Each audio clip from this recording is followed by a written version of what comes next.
And welcome to the 10th episode of the new podcast. My name is Steven. I am joined, as always, by producer extraordinaire Kelly. Let's get to it. We had a full week of fights, mixed in with some wrestling, of course. Love the wrestling. Huge weekend for football. And throughout the week, sports to talk about here.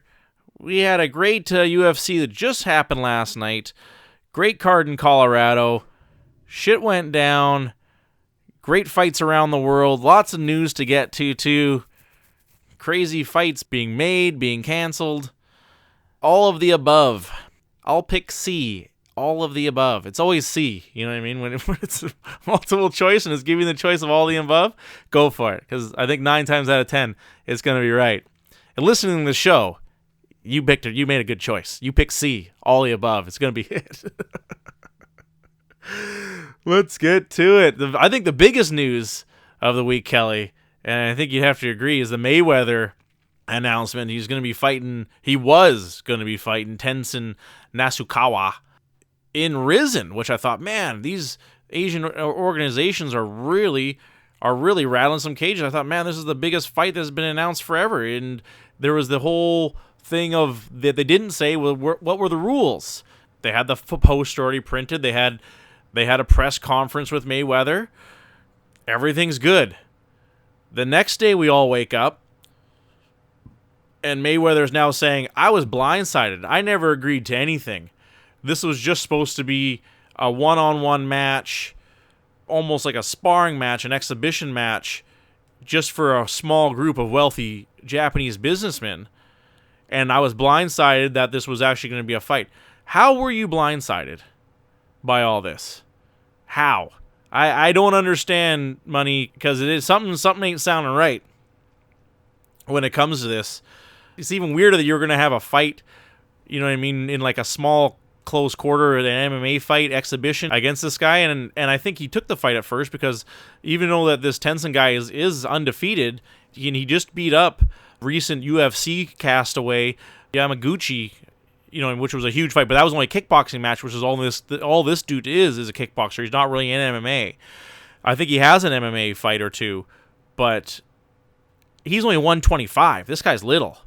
This guy, and Floyd, you know, has fought as heavy as even as 170 before against Conor McGregor. I am really, really put off by the whole thing that it's on and it's off. It could have been a huge move for Risen. Whatever happened, is Floyd telling the truth? Is Risen telling the truth? Is not unlike Japanese organizations like Pride, and you know what I mean, to maybe bend the truth. You know, that's what they were accused of. Is the main reason why they went under is because there was match fixing rumors going about. And when you fix matches in Japan, they do not like it. Anything tied to the Yakuza in Japan, people turn their back on instantly. And there's droves and droves of people that when their whispers were starting to come about, the Pride fans were very upset, and they all turned their back. Is that involved in this too? I hope to hell not, because I like the legitimacy of Risen. And this is kind of a black mark on both of them. I think we both woke up the next day thinking, that sucked. You know what I mean? I can speak for every MMA fan, you know, who would have loved to have seen that. And that's the thing. I think when they weren't announcing the rules, I think maybe deep down inside me, I thought maybe something isn't fully being said. Maybe something's afoot here when it comes to this matchup. And unfortunately it was. It would have been cool to see MMA rules. Is this because, you know, it's kind of where Brock Lesnar got his start, was in Japan. And I thought maybe this is Floyd's start to his MMA career, and we'll see how he does then. And, you know what I mean, bring his money everywhere he goes with, you know what I mean, to make money for that. I think it was a winnable fight. Really shitty news that fight was canceled. Super shitty news. But does Floyd fight somebody else? You know what I mean? Does he go to another organization? Does he stay stateside, or does he stay in Asia? Maybe ONE FC has enough money to throw it his way and make it lucrative. But it doesn't seem like he wants to fight MMA. I think that's the thing. I think that's what I was most shocked by, is this whole time, why would he fight MMA? He's 40. He's retired. He's undefeated boxer. Why blemish your record, your resume, And I was totally shocked by the announcement to begin with. Does he move to somewhere else? Does he go to UFC and maybe have some kind of exhibition match or something like that against somebody else? I think it opens the door, but it closes another one at the same time. I hope it pans out to something, because there's just too much money left on the table when it comes to that. And I think that's the reason why Risen was the easiest dancing partner, because you can co-promote with them. And I think it just made more sense. Bellator makes sense too. They have like kind of a exhibition boxing match. Hey, you put him in that Karate Combat stuff. You know what I mean? I think that Karate Combat best suits his style. Is more of just straight boxing with sprinkled in a little bit of grappling and ground and pound. I think Karate Combat would really be a huge move. They definitely don't have the money unless they got some kind of secret shit going on. They definitely don't got the money. They don't got the Floyd Mayweather money. I can almost guarantee that.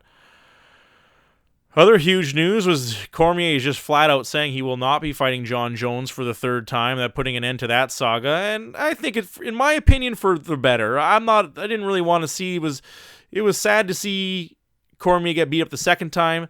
The first time, it was a one-sided beatdown. The second time was bad, just the crying afterwards and all. But it basically, I didn't really want to see a third. I think most MMA fans didn't. So there's that, at least, that we don't have to be put through it. Seeing he really has his number. John Jones really has Daniel Cormier's number, and it's been proven time and time again. Just the height and his MMA anti-wrestling is just far too good for Cormier. And he just always manages to find a beatdown on him. But with that being said, it is now basically going to be, it's almost 100% confirmed that Cormier's next fight will be his last, and it will be against Brock Lesnar.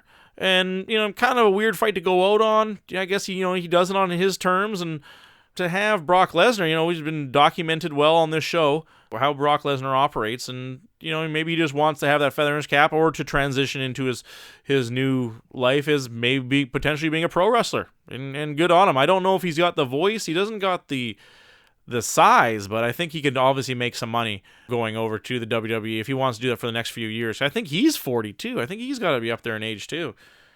Yeah, I'm not sure how old Daniel Cormier is. I know he's up there, though. I know he didn't start till late.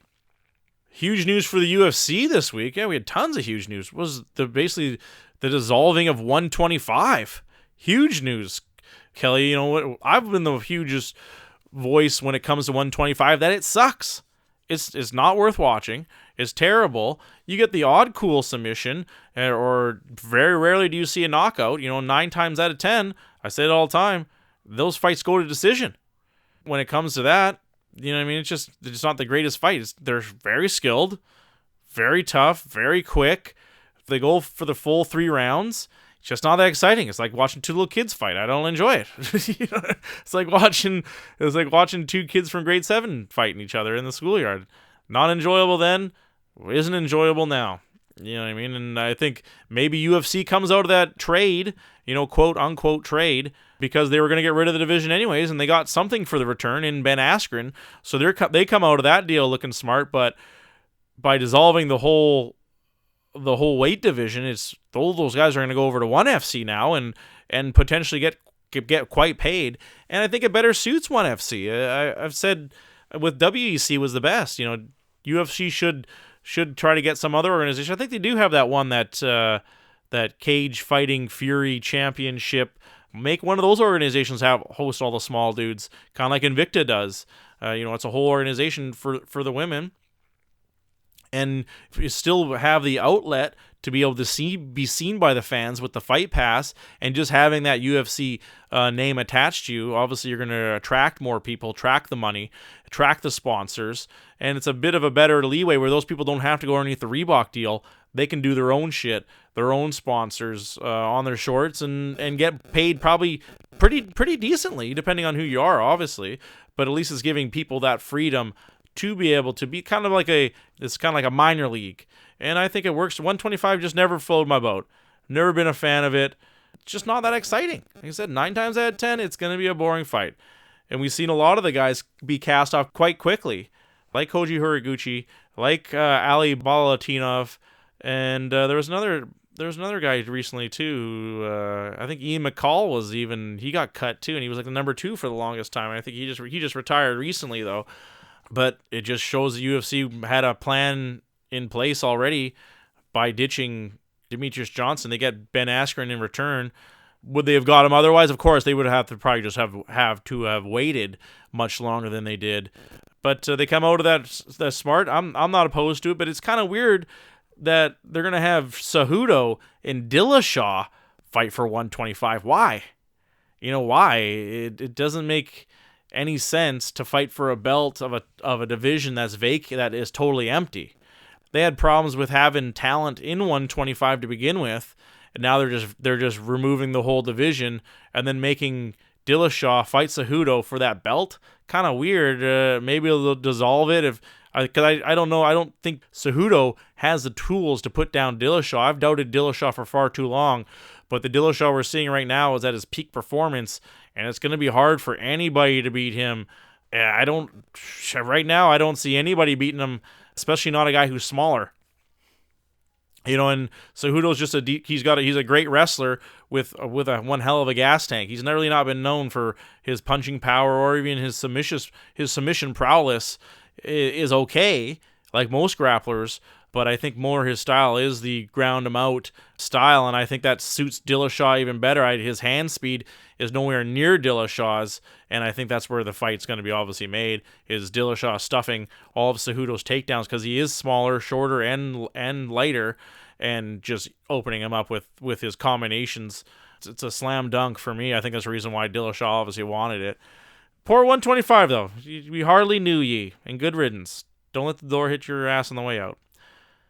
Speaking of Cage Fury Fighting Championship, CM Punk, Kelly's favorite fighter, is going. It's gonna. I joke, of course. No one likes CM Punk. Not even CM Punk.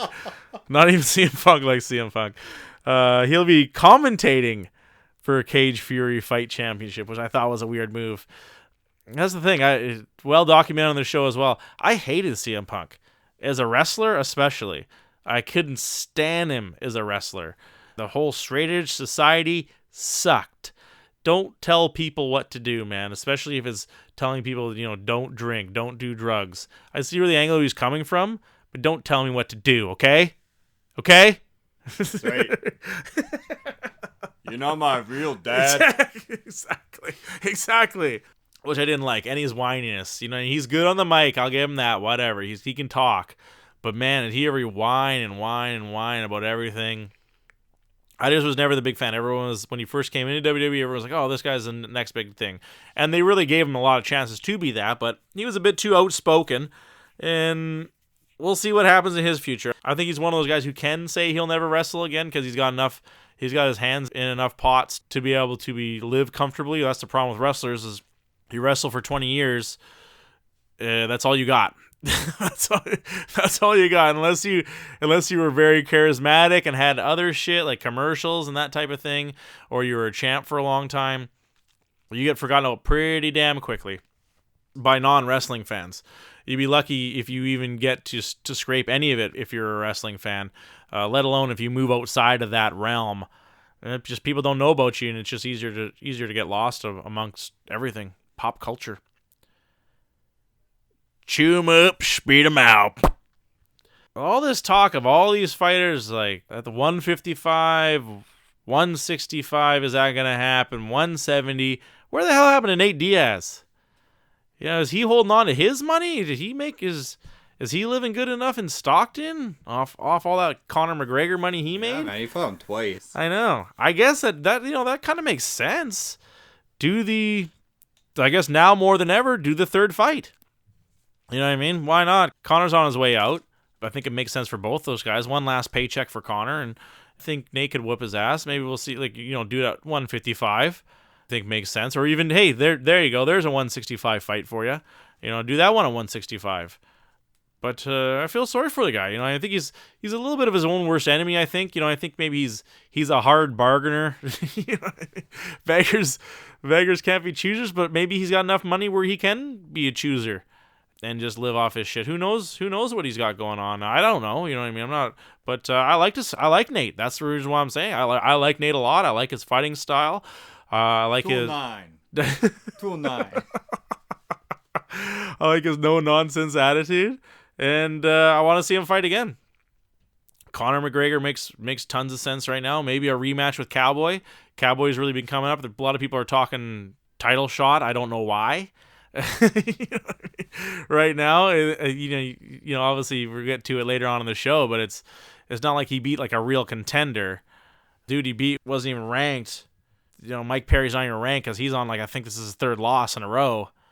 You know what I mean? So, I wouldn't say title shot just yet. I think his age is saying he wishes he would.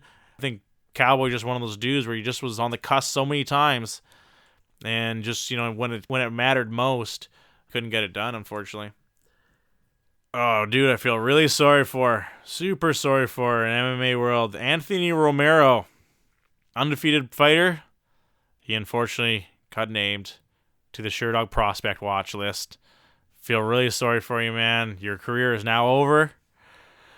Done. I don't know why Sherdog keeps doing this to people. Everyone you put on the list, they lose. I feel so sorry for them. What? R.I.P. your career, my man. I'm sorry. I am sorry to hear this.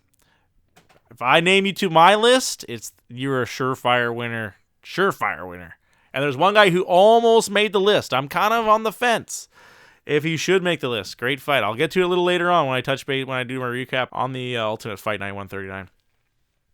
Super shitty news is Paulo Acosta versus Yoel Romero is off. Those dudes had some beef and a half. Unfortunately, that fight is off. Costa calling Romero a roider and saying he was avoiding him. And they had so much heat. And the super shitty that fight is off. But the big rumor is, I love Paulo Costa. He's been tearing dudes up, especially at 185. They really need that influx of that, that nasty Brazilian killer fighter. You know what I mean? And I think it's a great fit. But I cut myself off there. The big rumor who's going to step in to replace Romero is Anderson Silva. That's a huge rumor because he's going to be coming off his suspension. I think the fight's for I think their fight originally was for early January. And I think Anderson Silva's actually suspension is up next month, I think. So that'd be a huge fight. I don't see Anderson. I see that to give me the end of his career. Going up against Romero, who has really messed up a lot of dudes. What's your take, Kelly? Who do you think even has a chance? Depends if he was doing steroids the whole time. Were they testing him while he was suspended, or was he free to do whatever he wanted? I think it depends on how many people he ratted out. Yeah. And usually, if you don't have any fights booked, yeah, you don't have to get tested by USADA as regularly, right? So I don't know what it's like. I don't know how jacked he is, but he's still, he's past his prime, obviously. Yeah. We've known that since the Chris Weidman fight. But yeah, I think you'll probably beat him. Yeah. I think the Derek Brunson fight was probably the worst one for Anderson Silva. He didn't have that great showing against Nick Diaz too after all that. You know what I mean? Yeah. He just, he kind of was fading in later on in his career with kind of just being more lazy. Where before he was aggressive, his counter punching was bar none the best counter punching on the planet.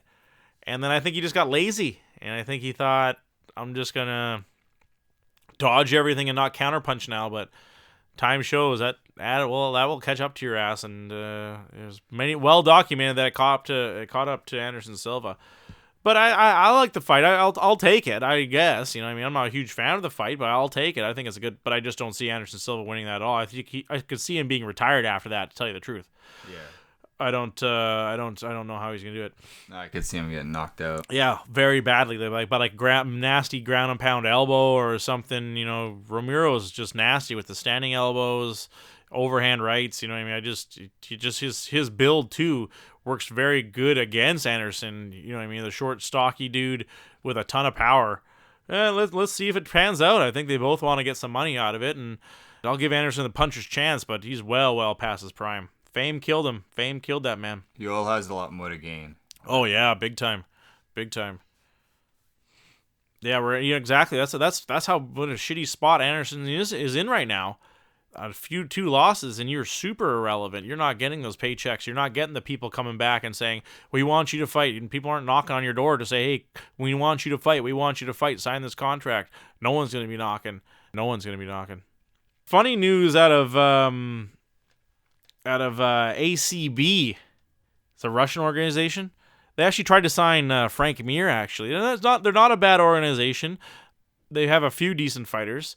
But they had a riot breakout after Georgi Karyakian. He's fought in Bellator, I think Professional Fight League. He had a ton of beef with this Timur Nagabin.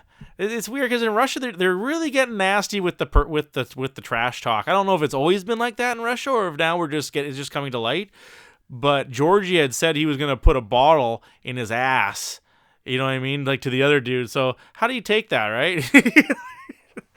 How do you take that?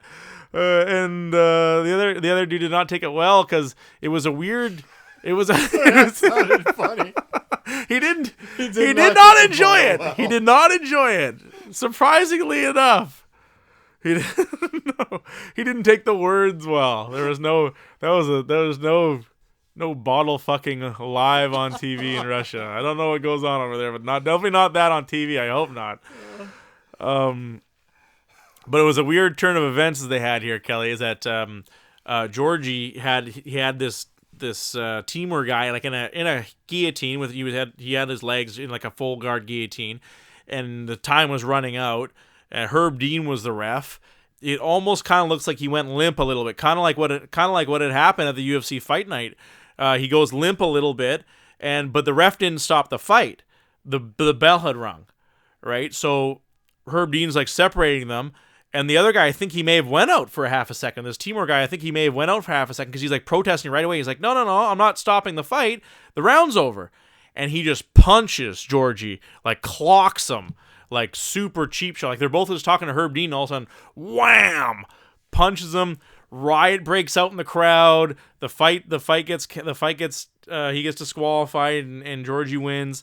And there are just all these videos of different people scrapping in the crowd, people trying to jump the barricade to get to this Timur guy. Shit got crazy. They were not the Russian fans were not happy. I bet you a lot of people lost a lot of money because of that. Because to go by the law, you still won, but by DQ, no one's gonna pick DQ. Right, so everyone had money on that fight, and it didn't go the way they wanted. But if you check it out, there's just video after video of just scraps breaking out. It was kind of like, we never talked about it. It was like after it was Conor McGregor versus Khabib, and there was like a video in the concourse, is what they call it, like the concession stand area, and there was it's like about 6 or 7 Russians, and they're surrounded by these Conor fans, and they all have their phones out, and they're all like chanting. And then like a few dudes rush the Russians, and these Russian dudes beat the shit out of these Conor fans. And then more and more people they're like kind of like ninjas, one at a time, attacking these guys, and they're just kicking the crap out of them. And then eventually the Russians they're getting fucking crazy, and they start rushing into the crowd. Their whole group starts rushing and just swinging and punching people. It's a crazy video, and there's a few drunken Conor McGregor friends are just getting dummy. They're just, like getting knocked out, getting back up, getting knocked out, getting back up. Funny shit. People getting knocked out that's not me. Super, super funny. Oh, shit. One thing I didn't watch it, obviously. It was pay-per-view. It was on Saturday, was the World Bare Knuckle Fighting Federation. Was their first main event. Came down. I think it was their first pay-per-view. It was the one. It's Bas Rutten's the president of it now. They're trying to be serious with it. I think the two of the biggest names was Chris Lieben and Phil Baroni. Phil Baroni hasn't been relevant for a very long time. He hasn't been relevant since Pride days, like 2005. So I don't know how his name. Like I said, I thought why isn't Phil Baroni in this shitty ass league? And sure enough, here Phil Baroni gets called up to it. Phil Baroni did have a good, Pride was his home because he was the New York badass. Japanese fans eat that shit up. The all-American, he had an attitude, so he wasn't like the normal, clean cut American. So and Japanese fans just love that. They love different shit. They love something that's different and not normal. But But it was, the people watched, I guess. It had a lot of positive response. I guess there was some shit going down, though. Boz Rutan had a post about it. Did you read about this, Kelly? How his the producer for the show, quit 9 days before it. Something was going. He was saying how there was a conspiracy theory. I thought, I was like, what the? Is he doing too much CBD oil? Did you up your dosage on the CBD oil? Because he's saying all this shit was going down. How people didn't want it to go on for some weird reason. I'm like, I could really care less. I don't know who these people are. I could really care less about their organization. It doesn't really appeal to me. It's okay. I'm not the biggest boxing fan just because they don't have gloves.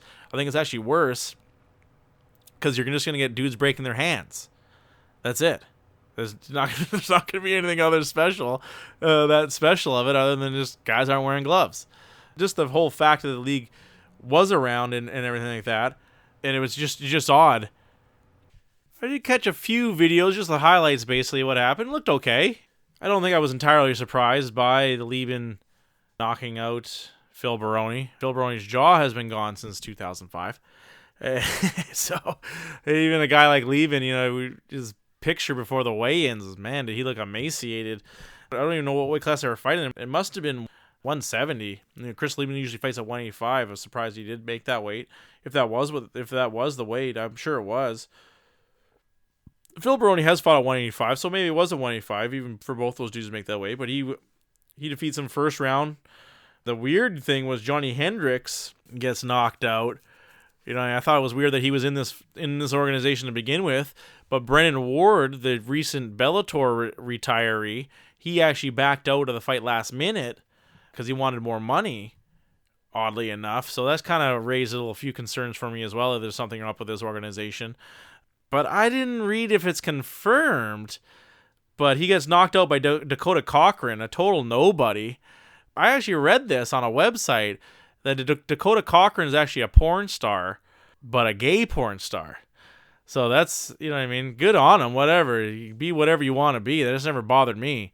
But for Johnny Hendricks to go in there and get whooped, I'm not saying because he's gay. I could go there and getting whooped by a total nobody. That's not good. Like, why did you take this fight, Johnny Hendricks? You're a wrestler. Why did you get in there for a bare knuckle boxing fight? You know what I mean? And the headline I read was Johnny Hendricks gets fisted. That was the headline I read. He's getting bottled, I guess. I guess so, yeah. Man, how would you go? Fisted or bottle? I think you gotta go with the bottle. I guess it depends on what end of the bottle, but either way, I don't want either. I don't want to choose either. Oh shit. Really wasn't any really other names on it. Robbie Peralta. How does he on the prelim? Any guy that has a UFC record attached to them, they should definitely be on the main card. Or maybe these other people are like this Julia Lane. I think she must be an actual boxer or something. Julian Lane versus Joey Angelo. Christina Marks. I think she's a kickboxer or something. I think it is what it is. But Robbie Peralta won in decision. Well, gave him great. It must have been a total beatdown. He had 50-45 rounds. Oh, Josh the Dentist Neer, he won TKO. I love Josh Neer. He's really good fighter. Been great. Kind of a pioneer of the sport. Oh, Joey Munoz was on it as well. Isaac Valflag, a Californian fighter. Yeah, I think this organization suits him. That's about it, really. I think you're either going to need some kind of other niche or better fighters. World Bare Knuckle Fighting Federation.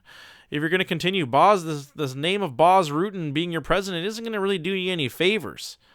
Boz Rutan hasn't been named the president of anything for a reason, really. He's a commentator, a great commentator.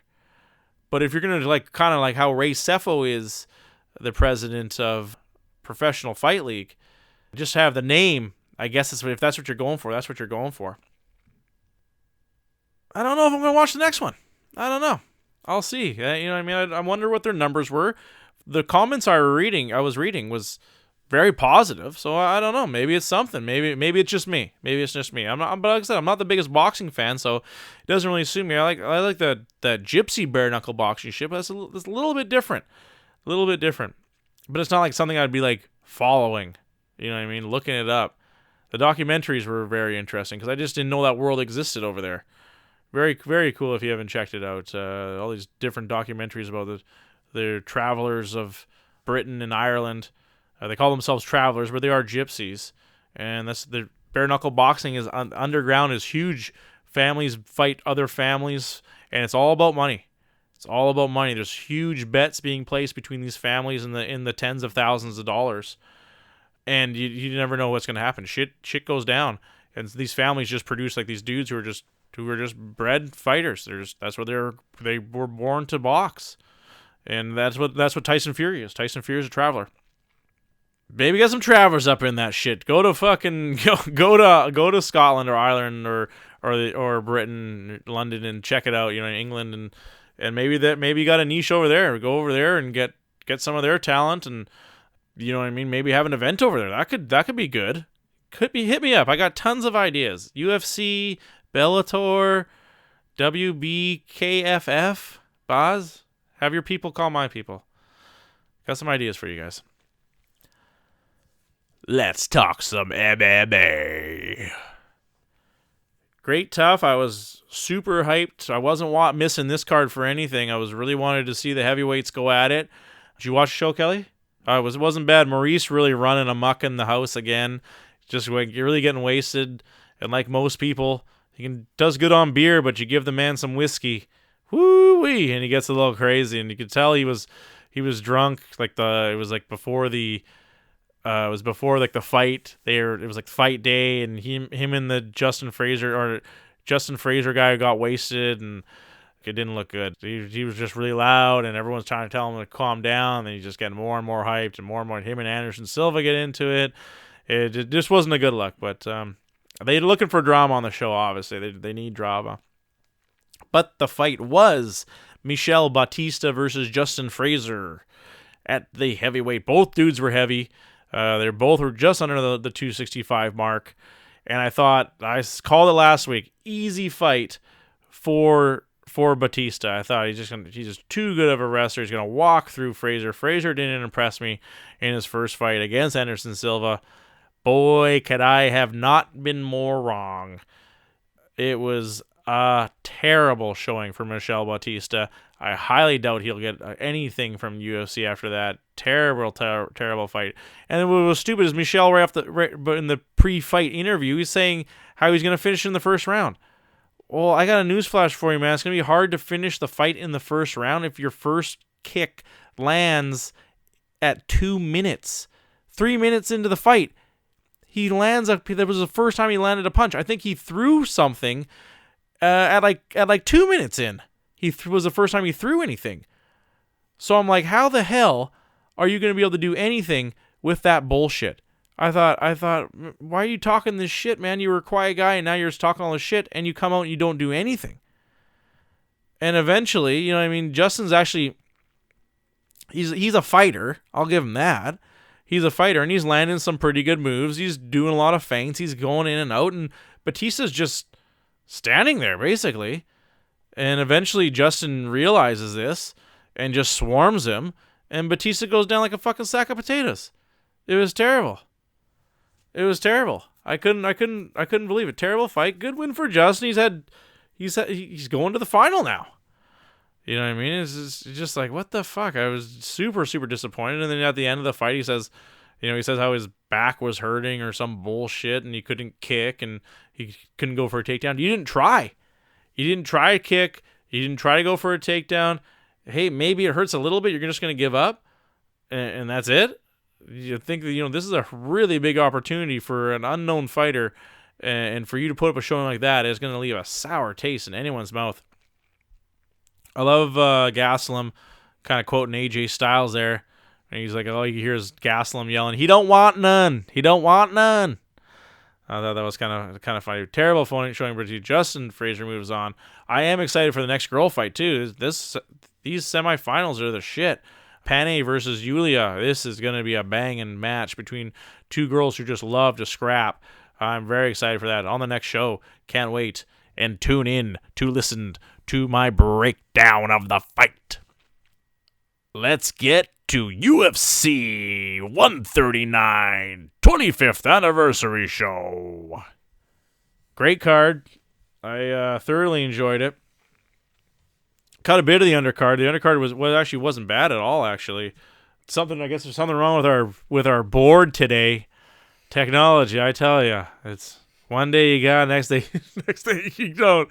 One of our mainframes is down in here at the new studio. So our stat board crunching the numbers is unfortunately is not up today. It's not up. That's okay. Next time we'll get it. We'll be giving you all the stats that make these fighters happen.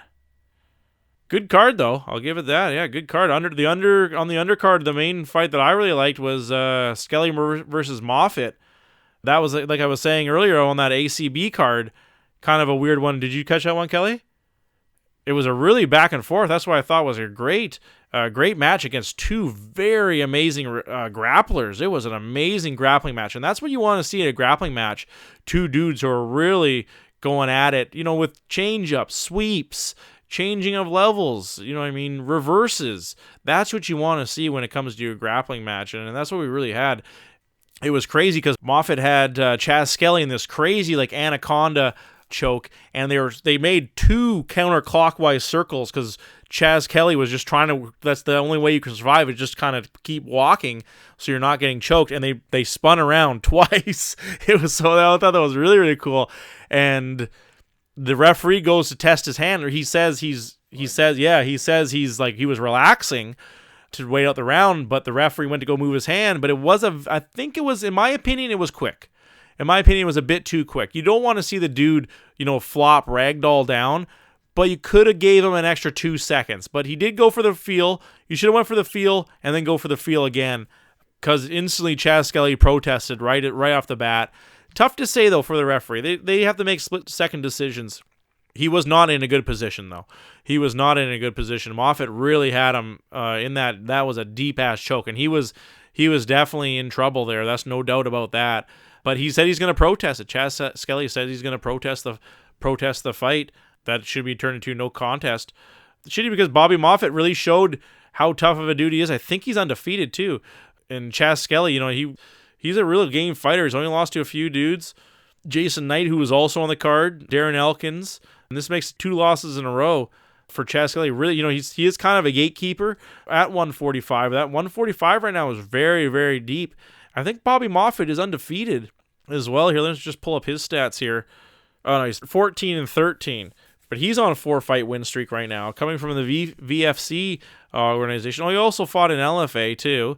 He's kind of been around everywhere. Actually, he's kind of fought all the major underground ones, and this is his second. His first UFC fight was in the Contender Series, which doesn't really count. By the Brado choke again. Wow, and so this one's his second win, both by the same submission for Bobby Moffitt. Great grappling match. I'd love to see more of him, but I don't know how he would match up against a guy who's not a grappler. I think it really helped both of them out that they were both grapplers, and both were very game about it. Split decision against Yoder and ABC, Amanda Bobby Cooper. It actually was a good fight. Both those girls really fought it up. It was a toss-up. They were landing clean, and I think that's the reason why the judges seen it as a split decision. But the fight that I really loved was Michael Trezano versus Luis Pena. Great fight against those dudes, and especially for the split decision. I had it for Trezano 2-1. Very close. He just was doing more. I think Luis was just kind of looking more to be flashy, and I think time was running out on him. He loses his undefeated mark. I think they were both on the same show. Weird, terrible nickname too, Violent Bob Ross. I think they should have, just too weird of a nickname. Violent Bob Ross. And they said that's his first. They should have been Luis Violent Bob Ross Pena. But they do it, rather than that, they do it Violent Bob Ross Luis Pena. So I don't think it works in the beginning of his name. They got to use it in the middle of his name. Either way, you got to change up your nickname, man, because I know he kind of looks like Bob Ross. I'll give him that. He's got frizzy orange hair. Okay. But it's not a good nickname. Not a good nickname. And he lost, rightfully so. Trezano was, he was a really great game fighter. But let me see here. I think Yeah, they were on the finale on UFC Ultimate Fighter 27 finale. Let's just take a look at Trezano's stats here. Because I think Trezano was on the same season, but I think he lost on the show. That's what's kind of nice about being on the show. If you lose, it doesn't count. And I think that would attract me if I was a fighter in those shoes. Yeah, Trezano was also undefeated, coming out of New Jersey. They make some tough dudes on the East Coast. Something in the water or your upbringing or something. They aren't very nice on the East Coast or something. Oh, that's cool. So they have his show on the Ultimate Fighter.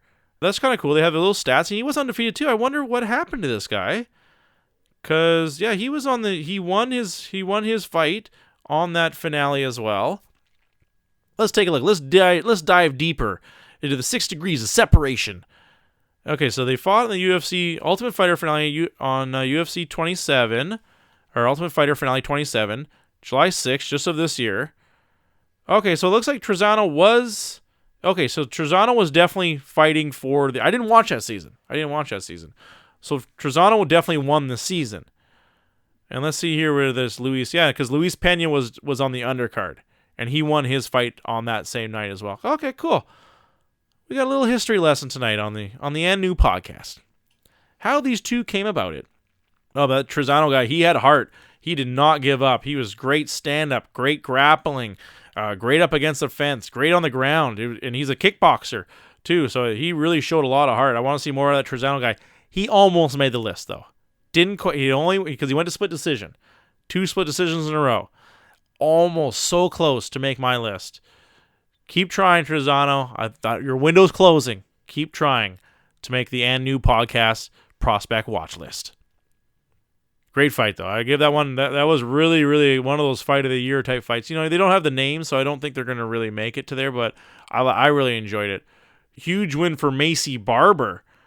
Really just beating the shit out of Hannah Cyphers. She just cut her open everywhere. Her face was just super bloody afterwards. But the craziest thing after that, she really just manhandled the other chick, but she calls out Mackenzie Dern. Like, whoo-wee. Oh, no, you didn't. Exactly. That's, man, for your first fight at the UFC, I think the girl is like 20. She's super young, undefeated. But to call out Mackenzie Dern, one of the most, decorated grapplers. She got a good nickname, too. Macy, the Future Barber. How old is she? She's only 20. She is undefeated. She was on the Contender Series. Hasn't really beaten anybody yet, but obviously Hannah Cyphers is, a big win for her. But to call it Mackenzie Dern that early in your career, oof, you may be playing with fire. She's going to get smashed. I called it here first. Wow, yeah. Kelly calling it first. Mackenzie Dern is going to really whip on Macy Barber. I'm going to back him on that. I haven't seen enough at it. I don't know who the hell this girl is. But to call her one of the best grapplers in the world, that's tough. Dariush versus Moses wasn't great. It wasn't a great fight. It was just, Diego Moses he was a good stand-up guy. He had good ground defense, but it was basically just Dariush riding him the whole fight. It wasn't a great fight. Jermaine Durandamy, a girl who I butchered her name last week and said she's Brazilian. She's actually from Holland. I'm an idiot. I knew that. She just for some reason she looks Brazilian. She had a great fight against local Raquel Pennington. I really have always loved Raquel Pennington throughout her career. She's always been a very game fighter, very tough. Always has brought it. She's been really good. But Jermaine Durandamy, she just was too good stand up. Her Thai clinch, was it ever beautiful? She just would not give her a second to get out of it. She just was landing a lot of heavy knees, and I think those added up with Raquel. Raquel was a game fighter, though. She didn't go down, and she loses this a close decision. It was unanimous, but it was a decision at the end of the day. Where does that bring Raquel? Her and Tisha Torres, they haven't been doing great recently. Just is the game passing them by? Did they come in a bit too aged? You're tough with that skill set of that MMA background skill set. But maybe in the women's division, I think you need a bit more of that killer instinct. They have the toughness and the grit, but I think you need that killer instinct when it comes to women's MMA to really want to put your fist through that girl's face and, out the back out the other side of her skull. I think you have to have that mentality. Maybe some girls don't. Maybe they do. Maybe they don't. I don't know. I'm just assuming here. I'm just creating topics and just thinking about it. But you see in the guys too. Some people got it and some people don't. And I think when it comes to the girls, like Cyborg, you see that when Cyborg fights, you can see the intent to want to murder the other person with every punch that she throws. That brings us to the co-main event of the evening. Donald Cerrone versus Mike Douchebag Platinum Perry. That was a good fight, actually. I didn't expect it to be turning into a grappling match. I didn't know he changed his nickname. He did. Yeah, he did. Wow. You've heard it here first, folks. That's a terrible nickname. I don't know why he chose it either. I was quite confused by it too. But he called me up and said, "I'm now the Douchebag Platinum." Okay, sure. No problem, man. You pick whatever you want for your nickname. I didn't know he beat Paul Felder. I didn't know that. It was close split decision against Paul Felder, who was announcing this event. I like Paul Felder, actually, as a color guy. He's very informative. I think as a color guy, you obviously have to have that former fighter. And I think he does a great job. He's very, very vocal. He has some good catchphrases, and you get a really good insight from him. I really enjoy Paul Felder as a color guy. I like Kenny Florian. I don't know why Kenny Florian doesn't do it. I know he does the post-fight and the pre-fight analysis stuff, but I've actually really enjoyed Kenny Florian, his commentating, his color commentating. I think is really good. Obviously their guy Dominic Cruz, maybe Dominic Cruz is very quick-witted. I'm not the biggest fan of him though, because he is a very douchey guy when he talks. Cormier, obviously. I just think the more we don't see that Jimmy Smith guy, the better. And thank you, UFC, for that. Thank you. I like Dan Hardy too. Yeah, I don't mind Dan Hardy for the Euro shows. I just don't like the main play-by-play guy for the Euro shows. I can't stand his voice. Super nasally British. I think they got to bring in somebody else. But I agree with you, Kelly. I do enjoy Dan Hardy as a color guy. He's a great color guy. He's very, very informative with his takes. But Mike Perry, he lost to Santiago Pazzini-Binio. I think that was a fight where he really tried to create some beef.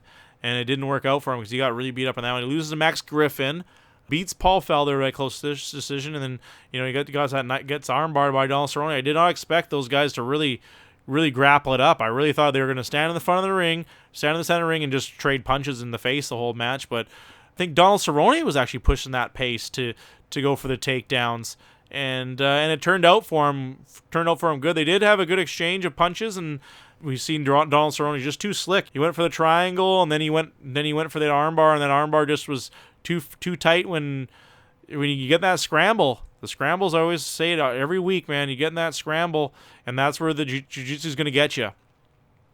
And he tried to get up with his arm, and that just made it worse. I don't know who the hell are these people saying give him a title shot. He just beat Mike Perry. He lost to Leon Edwards. He beat Yancy Medeiros. I think it's just because he's popular. You heard people chanting his name during the fight. It's in Colorado, so I'd expect so. What I mean? But I guess so. How old is he? He's 35, so he's still got I think he's obviously started very, very young. We're the same. Me and him are the same age. But he's got obviously a great career. He should have got a title fight after it was 8 wins in a row and he didn't get the title shot. Then he lost to Dos Anjos, and he gets 4 in a row, and then he gets knocked out, TKO'd by Jorge Masvidal, loses to Robbie Lawler. That's a tough fight. For anybody. Loses to Darren Till. I think 170. He's never really been a 170 fighter. I don't know why he went up to, obviously he's easier weight cut. I don't know why he would have went up to that. Gets a knockout of Yancy Medeiros. Yancy Medeiros is a tough dude. But he's nowhere near, nowhere, not even a gatekeeper really. I'd be surprised if Yancy Medeiros is in the top 20 in the UFC at 155. He loses a lackluster one to Leon Edwards, and he beats Mike Perry, which Mike Perry isn't even ranked. So, I guess maybe that's what it is, Kelly. People just love him. I like Cowboy a lot too. I've always really enjoyed Cowboy's. He can headline events by himself. The guy can headline shows, which he has done tons in the past. All those last ones, with the exception of this fight right now, he headlined, and I think he's got a long career. I think he's still got about 5 years left in him. He's got a lot of fights. But I think, 5 years, I think he has left with him. That brings us to the main event of the evening. Yair Rodriguez versus Chan Sung Jung. What a fight did we ever get to see on this one. Man, oh man. Great fight between these two dudes. I was really, one thing that I thought that was going to really tip the scales for Rodriguez was the size, but they were both very similar in height. I think Yair was only like an inch taller than him. Both these dudes were tall, lanky dudes. The one knock I got to make on Yair Rodriguez, if you're going to call yourself La Pantera, you got to come out to Pantera. Man, like, you know what I mean? How do you call yourself Pantera and not come out to Pantera? That's some good fight music too. You know, come out to, you know, Walk. I'm not the biggest fan of Walk, but, you know, that obviously that'd be a huge song everyone would come out to. You know, 5 Minutes Alone. I think that works. Tons of songs. Broken. Any song you can come out to by Pantera. You know, if you want to go a little heavier, you know, maybe Slaughtered or Great Southern Trendkill. You know, something like that. You know, if you wanted to come out to something heavier, go for it. Call my people. I got tons of ideas for you, Yair. Call my people. I'll help you out. But they did not disappoint. Man, oh man. Great fight, eh, Kelly? That was a really good one. We're seeing some of these good main events, that's for damn sure. I only fell asleep for 2 rounds. I was very tired. I'm sorry. One weird stat I thought was they were both Taekwondo black belts. I thought that was kind of a cool stat. You don't see that too often, you know what I mean? Joe Rogan was probably just jumping in his seat. You know, like that's the reason why they couldn't have Joe Rogan for that card, because he'd just be mentioning it every 10 seconds about their Taekwondo backgrounds and their kicking ability. But that brings me what I'm talking about is Yair was just every single kick in the encyclopedia of kicks he was landing. You know, leg kicks, outside leg kick, inside leg kick, body kick, front kick, push kick, high kick, flamingo kick, everything, man. Kyokushin kick. He was just landing everything. And, you know, that jumping switch kick, the kicks this guy was throwing, and they were landing with great accuracy. I really impressed with his skill. I think we're seeing a little bit extra fold. He's always throwing kicks, but the amount of kicks he was landing. But what was weird is that Chan Sung Jung was just finding his range, and he really made every round count, and it was making it super, super tight. He would just get in there and land those nasty punches, and he'd somehow get in there and just tag him hard enough to really make Rodriguez run away. Rodriguez really was on the back pedal good percentage of that fight. And if it would have went to the judges, who knows who would have called it? Because going into the 5th round, I had it 2-2. But come to the 3rd, the kicks are definitely piling up, and Zombie starts losing his rhythm a little bit. But then in the end, just as I said it before, he managed to find it again and land in that 3rd round. Was a super quintessential round for him, and I think he evened it up with piling on with those punches in the end. 4th round, you know what I mean? That's Chan Sung Jung really won that one too. He was really landing, and maybe Yair was taking a bit of a breather. But obviously in the 5th round, one of the craziest knockouts of all time with that crazy up elbow. You never see that, you know what I mean? That's such a hard one to land. And, you know, Rodriguez had landed that spinning elbow earlier too, which really messed him up. But that up elbow with 1 second left, they go for that last 10-second flurry because, you know, Chan Sung Jung ain't going to go out like no bitch and just kind of round out the round. You know, he was going to come in swinging, and Yair just landed that nastiest up elbow from hell. John Jones would have been proud if he wasn't too busy doing lines. Great win for Rodriguez. But Kelly, you know what I mean? How did you score it even through your nap, man? Like, how did you know what I mean? How did you score it if it was, you know, such a close fight? If it would have went to the decision, who takes that fight? Draw. Wow, I could have seen. I wouldn't have been disappointed. I know the 5th round was tough. I think I would have just edged Rodriguez just a bit for the 5th round. Obviously with the knockout, you know what I mean. But you know, I'm not counting the knockout. You know what I mean. Let's see it again, anyways. Yeah, I'm down for that. Could do like a whole trilogy. Yeah, make that rematch. I totally agree. But man, what a great card. Great card. What time are we at here? We're about an hour in here. Let's take a quick break. We will be right back after these short messages. Water! Drink it! It does a body good. And when you're thirsty, it like makes you not thirsty, dude. If you gotta take a shit, drink water. Water, it's free at restaurants. Water, Nestle steals millions of tons. Goats, they have milk. Bah! If you hate people but love shopping, have we got the idea for you? Shop online, Amazon.ca. No people to get in your way. No people pushing strollers and walking 10 people wide down the aisles. Man, fuck these people. You ever think, God damn, it's dark in here? Light bulbs, they make things bright.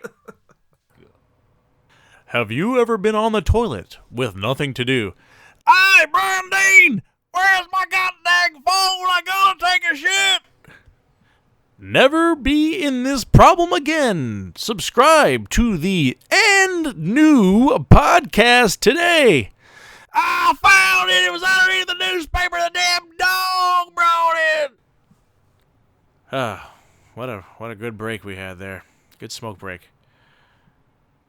Upcoming UFC cards. We have UFC Fight Night 140. Kind of weird how they didn't take my advice. They have all these fight nights for the, sure they'd stack them up, but they have all these fight nights for the winter seasons. They really gotta do some more, like I said, less is more and better quality cards. They could have had these guys the headliners of this card on the main card of another card.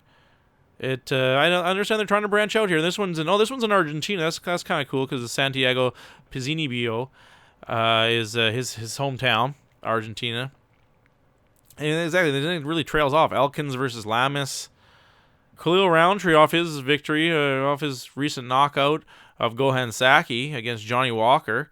Enrique Barboza. It really tails off from there. You're going to see obviously a lot of up-and-comer South American fighters.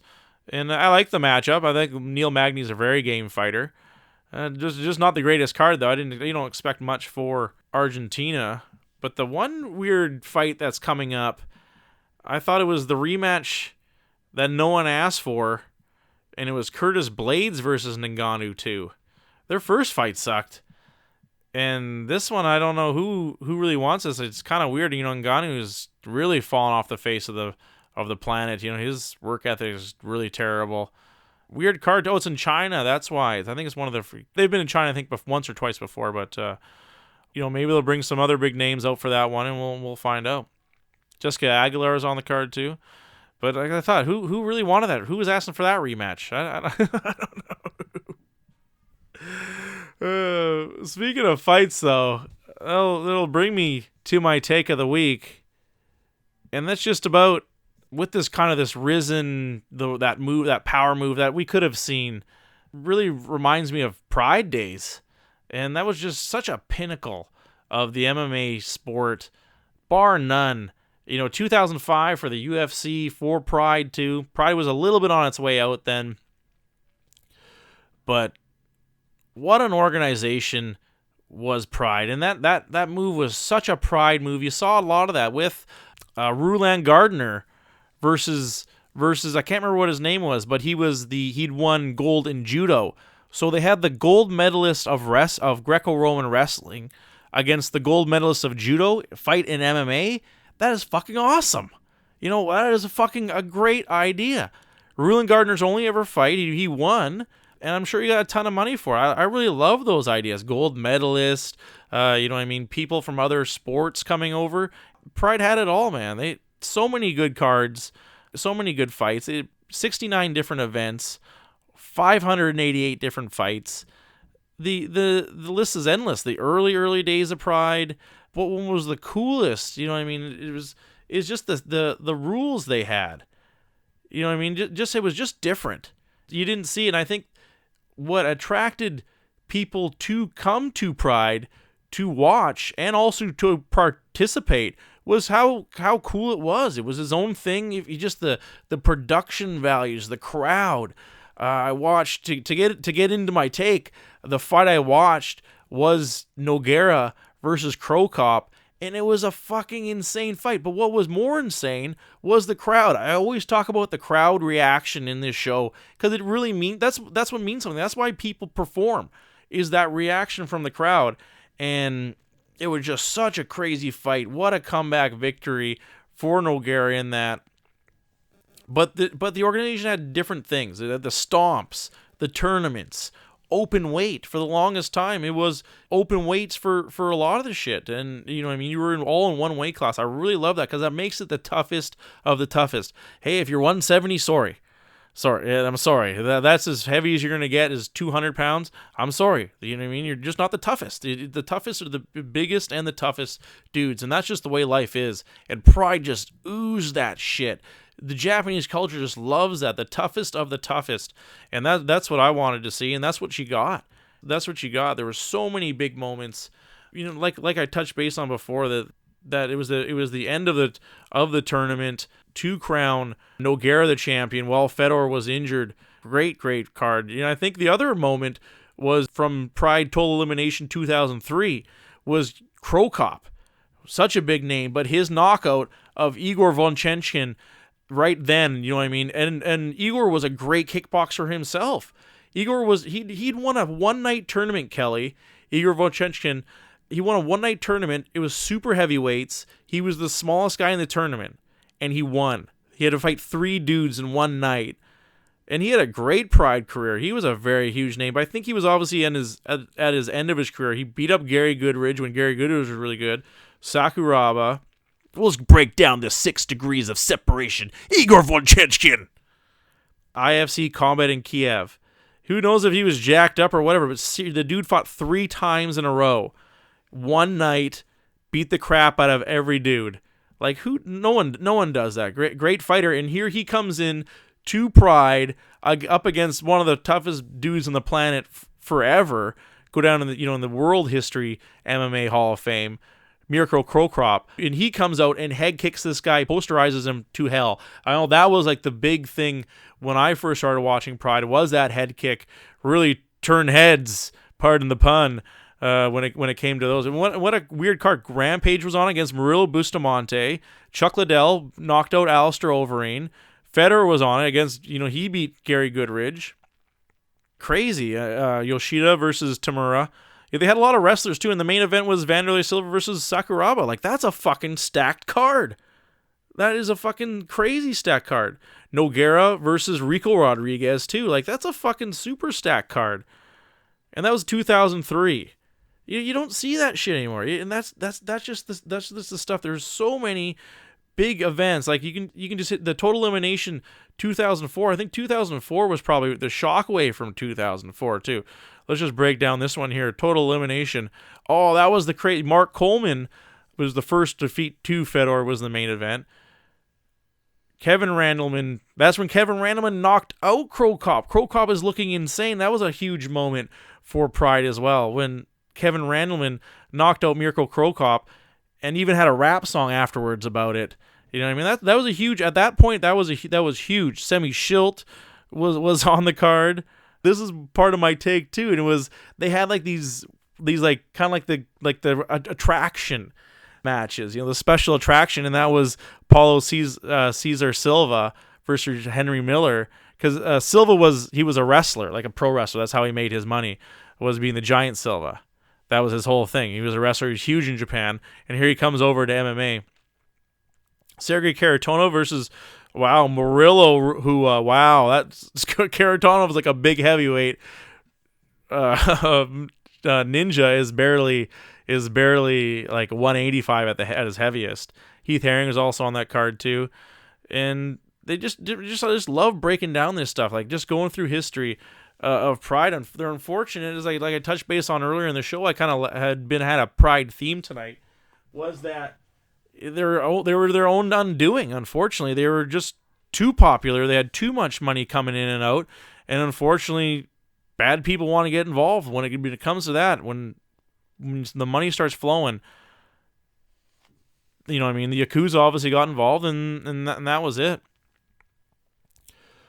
Shockwave 2004 is probably their biggest card. You have Mark Hunt versus Vanderlei Silva in the co-main event. Takanori Gomi versus Yen Pulver, huge fight. Dan Henderson versus Yuki Kondo. Yuki Kondo was huge at that time. Crow Cop redeems his loss to Kevin Randall, beats him. This is the card too. Rulon Gardner versus Hideki Yoshida. You know what I mean? And wins. You know what I mean? First fight for Rulon Gardner. He's just a gold medalist from the Olympics. That was Ryo Chonan, though. That's when he did the crazy flying heel hook on Anderson Silva on that card too. Man, just going through this, Pride just brings back so many good memories when it comes to it. And UFC tried to emulate a little bit of it, but they just, at the end of the day, you couldn't. I think it was a firecracker. It was in a trapped in a bottle. This perfect formula that only worked for a certain period of time, just because of the people involved, and namely the fighters. That's what it always comes down to. They had such a good array of different fighters, and that's what we kind of saw at this UFC. They're like that retro feel, and they brought back the style thing, because always the style versus the style. And Pride, it was huge in Pride because they always loved the Japanese stars, and they always wanted their hometown guy, was obviously a Japanese, a wrestler or a judo guy. They always wanted him to win, and they always had a puncher's chance. They always came in and they always fought. And I think you add in that sprinkling of just blood, as I've always said, it really worked for Pride. They caught a perfect nutshell. They grabbed on the dragon and went for a ride, and just love Pride, love it. Always watch the reruns, and it just really brings fond memories. Even the early UFCs did. Any special moment that you really remember stands out in your mind, Kelly, of any Pride fight? I don't know, man. I'm putting you on the spot here. You have to remember. I don't know, man. It's all just like violence. Yeah, exactly. It's all just good. What's the shitty thing is it's been such a long time now too, right? Time moves on, and last Pride was quite some time ago. You know what I mean? It's just, you just ain't gonna see it like that anymore, unfortunately. Yes, Mirko Cro Cop when he fought Vanderlei Silva, just like even at like when he was just staring him down, like you could tell Mirko, he wasn't afraid like, at all. Where most people, like, I think they look a little bit intimidated. It's just it was a good fight, then head kick knockout, right? Exactly, yeah. Just that when Nogueira won, the crowd loved Nogueira so much when he beat Cro Cop with that armbar, and he was getting the shit kicked out of him the whole match. Yeah. And to come back in the second round and get that armbar, the pop from the crowd was huge. Everyone was standing up. The place was going insane. And normally Japanese people don't really cheer like that. But you see them step out of their shell when it comes to pro wrestling and MMA.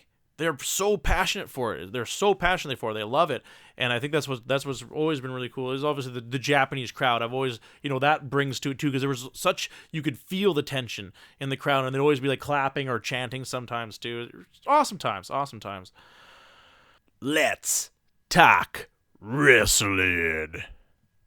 Has you been taking a break from Lucha Underground there, Kelly? I've been watching it on and off. Yeah, nice. Time, yeah. Nice. It's just a shame. The last season just ended. Who knows what's going to happen with it. It's just a shame. But first season was the best season they had. Second season was really good too, but first season really put them on the map. Great organization they got. Maybe dead. Maybe they do something else. I think it ran its course. It just, you know what I mean? Can always use that storyline for so long. They announced the Survivor Series right around the corner. I mean, we had such a jam-packed block of all these huge events, the Evolution, the Crown Jewel, and now Survivor Series, which is, one of the big four events right around the corner. Obviously, we get an announcement of Ziggler, McIntyre, and Strowman, obviously with Baron Corbin being the coach. Alexa I hope she doesn't get to miss out again. She's missed out on these great women moments all throughout this whole Evolution, with Evolution, obviously, and the Women's Royal Rumble she didn't get to go into because she was a champ, and, Evolution she didn't get to go to because she was hurt. And I hope she doesn't miss out on a Survivor Series. That would really suck if she can't perform. As I said before, I don't like rematches. I just don't like the rematch. Switch it up, people. You see it again. We see Bayley, Sasha, and Natty against the Riot Squad. It just doesn't work. But Ruby Riott, trying to get some heat with that glasses break move. I know a lot of people were actually kind of disgusted by that move. I thought that's the type of heat Ruby Riott needs. She needs pure hate. If she's going to be a pure heel, she needs a real bad hate, and to think she did, it's kind of. I don't want to say anything bad because her dad died. I don't want to say anything bad about that, but it was like a pair of sunglasses, though. You know what I mean? That's what I'm saying. I don't want to say anything, but did WWE create this fake storyline They've done that shit before in the past. They created this fake storyline about they were his sunglasses and she broke them. You know what I mean? To get heat. It works. If it works, I think it works for Ruby Riott to get over. I think Ruby Riott, she's untapped a little bit talent. I think they've given her a team to see how she works with it, and I think it's a tough team to work with, where she obviously stands out head and shoulders as the best worker. The rest of the, you know what I mean? She's not the greatest on the mic, but the rest of the team is terrible on the mic. Sarah Logan and Liv Morgan are terrible on the mic, so they don't really have that mouthpiece. I think that's what they're missing is the mouthpiece. I always talk about it. Every team needs a good talker, and I think they're leaning heavily on Ruby Riott, and I don't know if she's got it. We'll see. I mean, she's untapped potential. She's very, very talented. Now they're trying to make Rollins the big dog now, so it's it's a bit weak. You know what I mean? But his match against AOP was very, very good. You know, Rollins is one of the best workers in all of wrestling, for sure.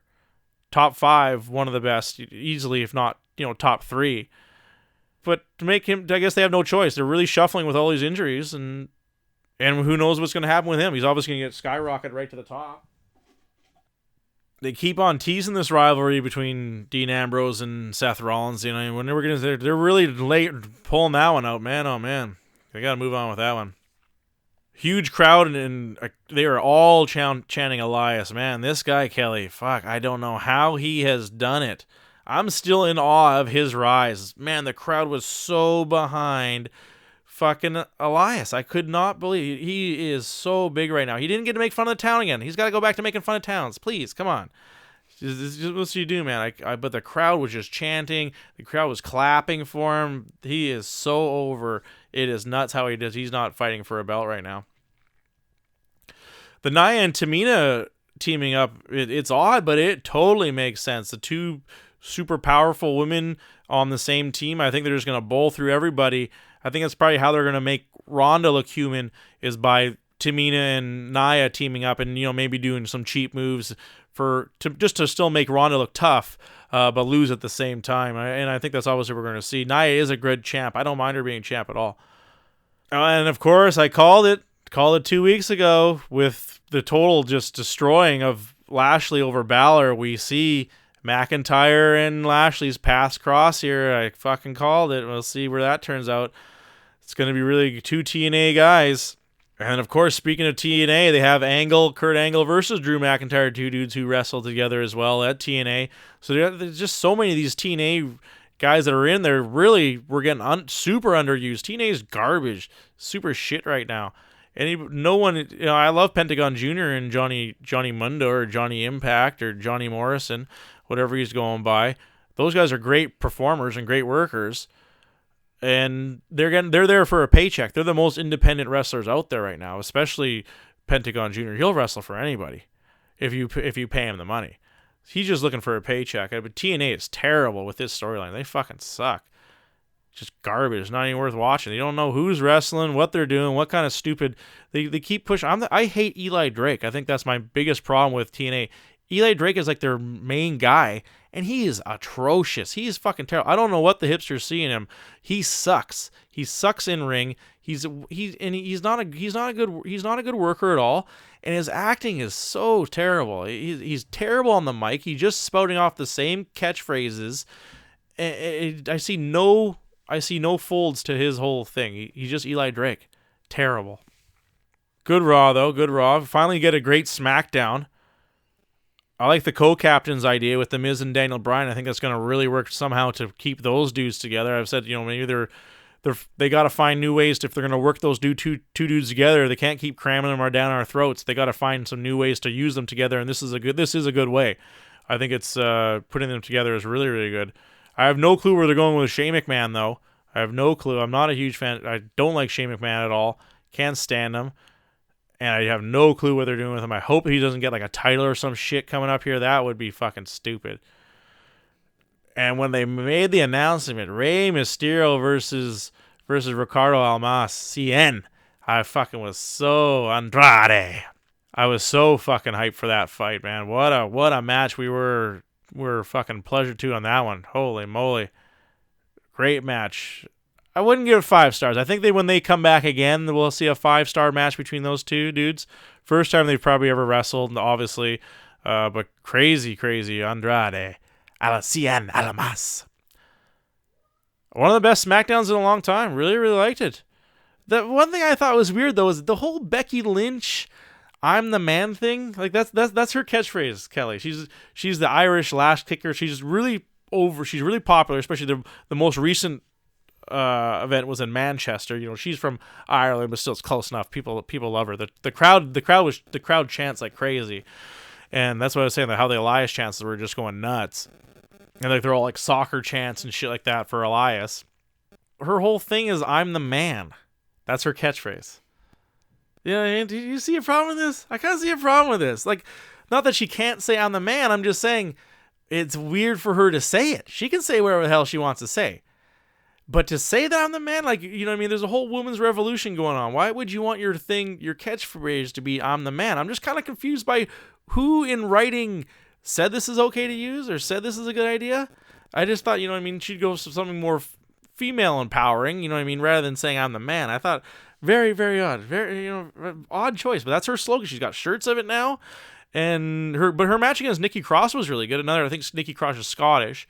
But still from the UK. And they actually had a really good match. They had a really great match, actually. And they're really turning Becky Lynch into a really amazing wrestler, a really amazing actor. She's doing awesomely in her role as the heel. When I first heard about it, I was a little bit cautious, but it couldn't have impressed me more. Becky Lynch's game right now is just she's knocking it out of the park. One of the best SmackDowns in a long time. Said it before. One was really cool. Kelly, I've always loved the retro shit. You know, talking about prior, I watched Survivor Series from 1990. They got all because the Survivor Series come up, so they have all these retro matches. I got 1995 recorded on my box too, so I'm really excited to see that one. But I thought it was a really cool, you know, Survivor Series 1990.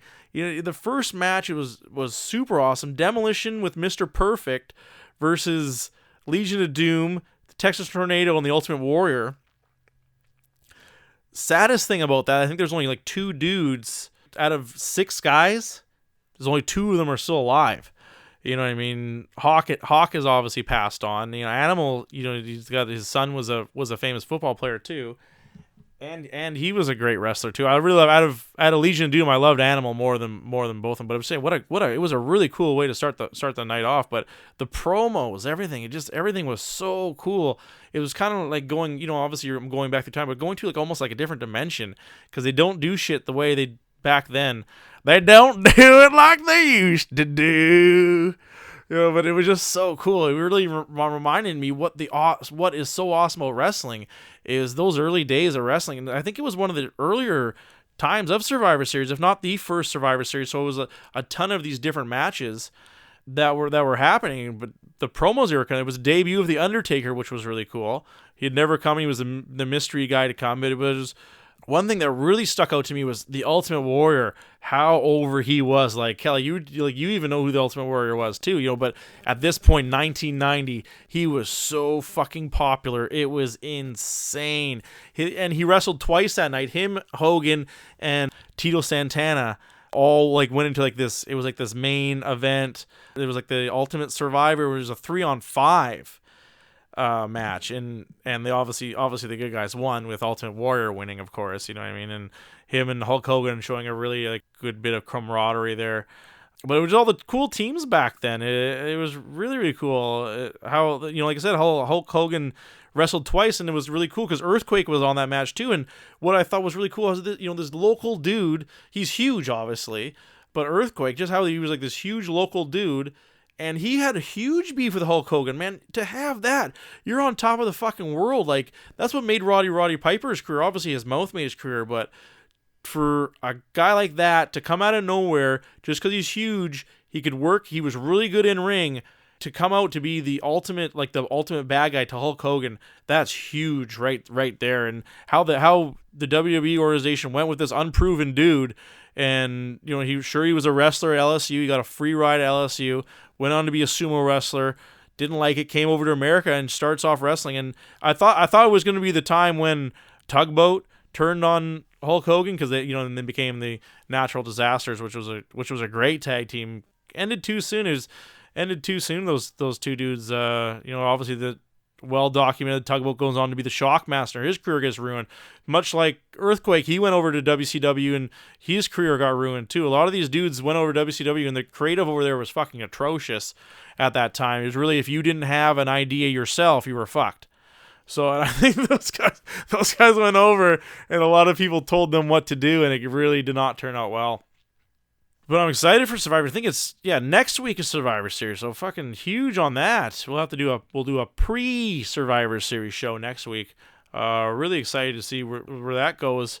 Do they make this build up? Because I don't know if they built up enough shit for the 4 horsewomen of WWE versus the 4 horsewomen of MMA for that type of match. I don't know if it's built up enough, but they should. Do we see the big rumor of all the money being thrown at the actual Bullet Club, them coming over, and then the NWO type Bullet Club or Balor Club gets formed, and we see this huge group of dudes on both brands beating up people backstage with axe handles and that type of thing of whatnot. But we will find out. Hour and a half in, we had a lot of good takes this week. Oh, one game I was playing. Obviously this Wednesday Fallout's coming out. I'm really excited. I'm not pre-ordering. I'm going in old school to the fucking store, buying the disc. I've never had to, a game like that, you go to Best Buy, they got a million copies, and they're not going to sell it. Everyone buys them online now anyways. No one buys the actual hard copy. So I'm going to go in old school and buy the copy this Wednesday. Really excited. Call me an idiot, but I'm not going to stand in a lineup. Like I pre-ordered one time.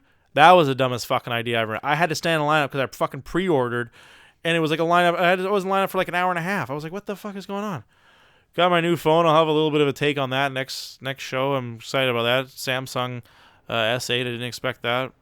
My wife did an amazing job getting me an awesome phone, and love my wife and for that and many other things. Obviously, being an awesome wife. Oh shit! Anything you want to talk about, Kelly? I'm good. Yeah, video game. I was playing this game, Overcooked. It was on free on Xbox. I don't know if I'm sure other people bought it a little while. But it's a little fun little game though. I was playing with my son. It's you gotta like cook and but you gotta do certain things like you gotta make a hamburger. So you need the meat, get the meat, or and then the bun and the chop up lettuce or some shit like that, right? But your kitchen will have different things. Like for instance, one is like you're on 2 moving trucks. It's just so stupid. You're on 2 moving trucks, and then like only like for a short period of time where your trucks meet up, so you can like jump across. Like the oven is on the one side on the one truck, and all the prep fucking shit's on the other side on the other truck. So like you're getting all shit ready, and then like the trucks are together. Throw the meat in the fucking frying pan. And it's like you got to make sure one person's on each side. Don't burn the meat. But when I was playing with my son, I was like.